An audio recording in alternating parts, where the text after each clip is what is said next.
Bom, então, agora, João capítulo 16, versículo 16, nós vemos que Jesus vai anunciar de novo a sua morte.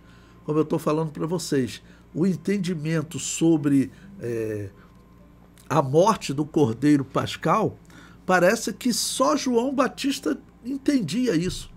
Porque João Batista, ele falou, né? Eis o Cordeiro de Deus que tira o pecado do mundo. Então, João Batista, ele conhecia a profecia de Daniel e provavelmente conhecia muito bem porque ele estava sendo preparado para ser sacerdote, filho de sacerdote, um menino, quer dizer, filho de um homem, um sacerdote fiel, um menino que era cheio do Espírito Santo desde o ventre da sua mãe. Então, João Batista, ele sabia o que ele estava falando. Mas, pelo que nós vemos, no geral, essa interpretação estava errada. O que os sacerdotes e os outros ensinavam era errado. Eles não falavam do Messias como o Cordeiro de Deus que deveria morrer. O único que pregava isso era João Batista. Ele não podia estar no templo pregando, mesmo sendo sacerdote, ele estava no deserto.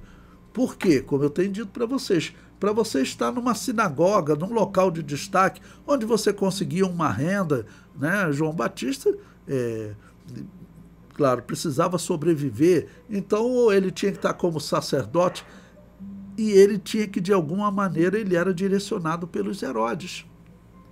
Era Herodes, por exemplo, que escolhia quem seria o sumo sacerdote, quem seria, por exemplo, vamos escolher quem será o presidente aqui dessa igreja, quem é que vai pastorear essa igreja e todos os obreiros vão ficar submissos a ele. Quem seria o presidente? O sumo sacerdote era mais ou menos isso. Quem escolhia o sumo sacerdote? Era Herodes. Tem caso na história que o imperador romano escolheu o sumo sacerdote. É claro que isso ia dar errado. Então, por isso, homens como João Batista, que não entrava nesses acordos, porque para Herodes escolher é como se fosse um acordo político hoje. Como é que acontece na política?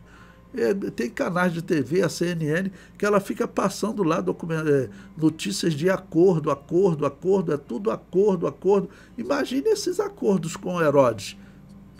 Porque aí para você ter um lugar de destaque, você ser o sumo sacerdote, ou você está dirigindo uma sinagoga, você tinha que agradar quem? Tinha que agradar o rei Herodes. E esse agrado, ele era, sempre envolvia corrupção. Corrupção em Israel, nos dias de Herodes, era tão grande quanto no Brasil hoje, né? Bom, então agora Jesus vai falar de novo sobre a sua morte. João capítulo 16, versículo 16. Olha, um pouco e não me vereis, e outra vez um pouco e ver-me-eis, porquanto vou para o Pai. Então alguns dos seus discípulos disseram uns para os outros, que é isto que nos diz? Um pouco e não me vereis, e outra vez um pouco e ver-me-eis, e porquanto vou para o Pai. Eles estão querendo... Qual o significado disso, né? Jesus está dizendo que não vai ver porque ele vai morrer, mas depois vai ver de novo porque ele ressuscita. E prossegue o versículo 18. Diziam, pois, que quer dizer isto um pouco? Não sabemos o que diz. Conheceu, pois, Jesus que o queriam interrogar e disse-lhes, indagais entre vós acerca disto que disse um pouco e não me vereis, e outra vez um pouco e ver-me-eis? Na verdade, vos digo que vós chorastes e vos lamentareis, e o mundo se alegrará, e vós estareis tristes, mas a vossa tristeza se converterá em alegria. Principalmente a morte de Jesus, vamos dizer, é vergonhosa para os apóstolos, né? Para os discípulos, porque, vamos dizer, morte de cruz era considerado como uma maldição, a pessoa se tornava maldito. O próprio apóstolo Paulo vai repetir, maldito todo aquele que for pendurado no madeiro. Então aquele momento vai ser um momento de grande tristeza. Versículo 21. A mulher, quando está para dar à luz, sente tristeza, porque é chegada a sua hora. Mas depois de ter dado à luz a criança, já se não lembra da aflição pelo prazer de haver nascido um homem no mundo. Assim também vós, agora, na verdade, tendes tristeza, mas outra vez vos verei, e o vosso coração se alegrará, e a vossa alegria ninguém vô-la tirará. E naquele dia nada me perguntareis. Na verdade, vos digo que tudo quanto pedirdes a meu Pai em meu nome, ele vô-lo há de dar. Até agora nada pediste em meu nome. Pedi e recebereis, para que a vossa alegria se cumpra. Ou seja, parece assim que Jesus está chamando eles para terem mais intimidade. Eles eram como discípulos que estavam ali só aprendendo, mas eles deveriam ter agora uma característica mais de filho e não tanto de servo, né? Eles não deveriam agir como servo, mas como filho amado. O filho, ele pede ao pai, e o pai ele faz tudo pelo filho, não é isso? Esses dias eu vi até um pensamento interessante, foi no Dia dos Pais, né? Que ele falava assim: só existe um homem que vai se alegrar se você ultrapassá-lo. É o seu pai. Ou seja, se o pai, por exemplo, se ele é um jogador de futebol, né? Eu acredito, sei lá, o Pelé, que já falecido, se ele visse o filho dele ser melhor do que ele, esse pensamento diz que o Pelé se alegraria em ver o filho dele superá-lo. Normalmente o homem, se vê outro superar, ele fica de uma certa maneira triste, né?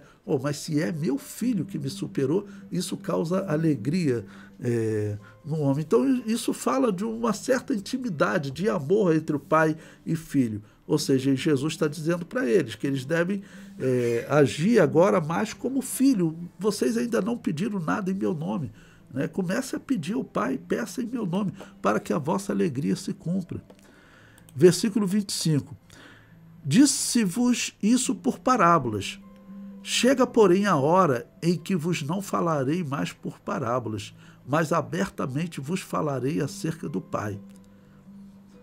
Porque Jesus Cristo havia dito, eu falei, tinha coisas que eles não tinham ainda capacidade de entender. Naquele dia pedireis em meu nome, e não vos digo que eu rogarei por vós ao Pai, pois o mesmo Pai vos ama, visto como vós me amastes e creste que saí de Deus. Saí do Pai e vim ao mundo. Outra vez deixo o mundo e vou para o Pai. Disseram-lhe os seus discípulos: eis que agora falas abertamente e não dizes parábola alguma. Agora conhecemos que sabe tudo e não precisas de que alguém te interrogue. Por isso cremos que saíste de Deus. Interessante que assim foi omitido quem falou essa expressão. Em muitos momentos o apóstolo Pedro faz declarações bonitas sobre Jesus. Aqui realmente não está escrito quem falou essa expressão, mas ele faz uma declaração reconhecendo que Jesus Cristo saiu de Deus, ou seja, ele é eterno. Ou seja, faz uma declaração que acredita que ele é o Deus eterno e que ele é o Messias. Não? Aí veja como Jesus vai responder a eles. Versículo 31. Ok? Respondeu-lhes Jesus, depois daquela declaração bonita, né? Credes agora? Eis que chega a hora e já se aproxima em que vós sereis dispersos, cada um para a sua casa, e me deixareis só. Mas não estou só, porque o Pai está comigo. Tenho-vos dito isso para que em mim tenhais paz. No mundo tereis aflições, mas tendes bom ânimo. Eu venci o mundo. Ou seja, Jesus volta a falar para eles, preparando eles para o momento em que eles vão errar, porque Jesus está dizendo: vocês serão dispersos, vocês vão fugir, vocês vão correr. Ok?